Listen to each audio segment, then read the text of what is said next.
حریم کی ماں حریم کا انتظار کرتے کرتے تھیٹر پہنچ جاتی ہے۔ کام والی آتی ہے اور آ کر پوچھتی ہے آپ کا ناشتہ اندر لے آؤں؟ جس پر وہ کہتی ہے کہ کیا میں نے ناشتہ کبھی اپنے کمرے میں کیا ہے؟ تمہارا دماغ خراب ہو گیا، جا کر ناشتہ لگاؤ، میں آ رہی ہوں۔ ڈاکٹر آ کر بتاتے ہیں کہ ہم نے بہت کوشش کی بچانے کی انہیں، لیکن کینسر سارے جسم میں پھیل چکا تھا، ہم اسے نہیں بچا سکے۔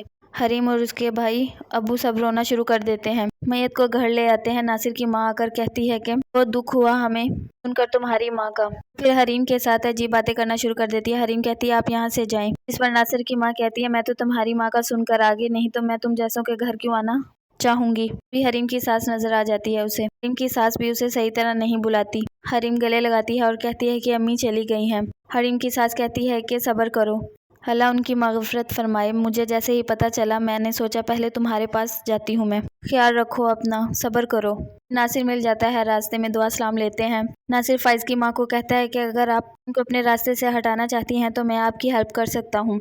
فائز کی ماں کہتی ہے تمہارے پاس ایسی کون سی گدڑ سنگھی ہے جس سے تم یہ سب کچھ کر سکتے ہو؟ ناصر کہتا ہے یہ آپ مجھ پر چھوڑ دیں۔ حریم رو رہی ہوتی ہے اپنی ماں کو یاد کر کے۔ فائز کہتا ہے کہ تم اپنا خیال رکھو، اس طرح مت کرو، روفی اور انکل کا خیال رکھو، جتنا جلد ہو سکے گھر واپس آ جاؤ، امی چاہتی ہیں کہ تم اپنے گھر ہی رہو۔ حریم کہتی ہے کہ جیسے آپ کہیں گے ویسے کر لوں گی۔ فائز کہتا ہے کہ ہم نے ان کے علاج میں کوئی کمی تو نہیں رکھی، اتنی کوشش کر سکتے تھے ہم نے کی، یہ جو اللہ کو منظور تھا، بس تم پریشان مت ہوا کرو، صبر کرو۔ فائز کا بھائی اور بھابھی باہر شاپنگ کر رہے ہوتے ہیں، وہ حریم کی ماں کی ڈیتھ پر بھی نہیں جاتے اور باتیں کرتے ہیں کہ ہم فائز پر اتنا بوجھ ڈال دیں گے وہ حریم سے دور ہو جائے گا۔